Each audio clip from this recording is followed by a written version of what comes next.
देखिए पकड़ाई जामो। अरे चुप पूर्व हाला करताड़े काहे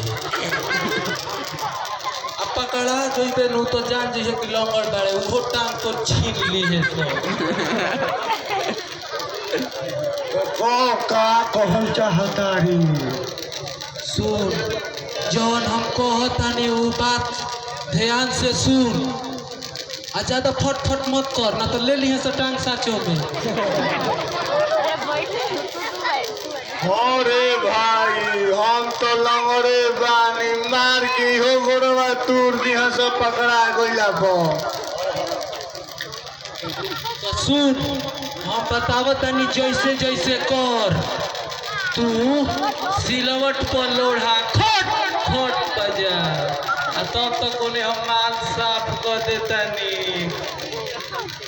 ठीक बा हम जातानी सिलवट पर लोहा खट खट बजाई। ठीक बा ध्यान से जो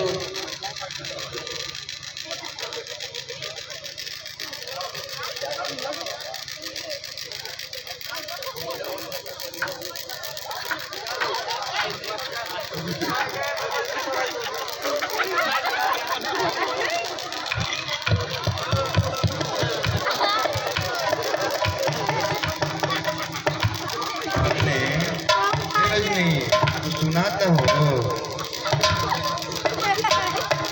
सुना पड़ले बा चुपचाप रही चौकी मत ना तो पत्थर बन जाए के शिव गुरु आदि बने।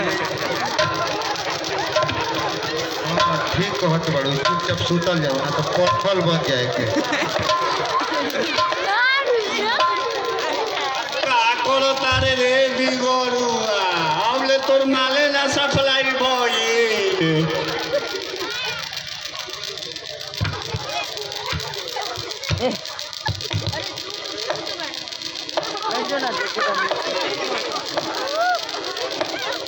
चल चल जल्दी ना तो धरा जाए के तो जान जाइए कि सब धन धुआं हो जाए।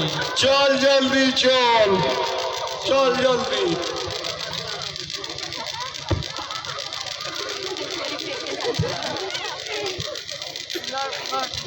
धुआं हो जाए।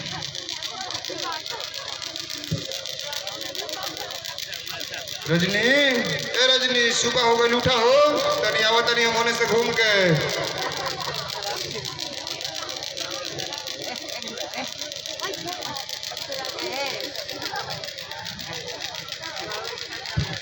अरे उसका हो रही है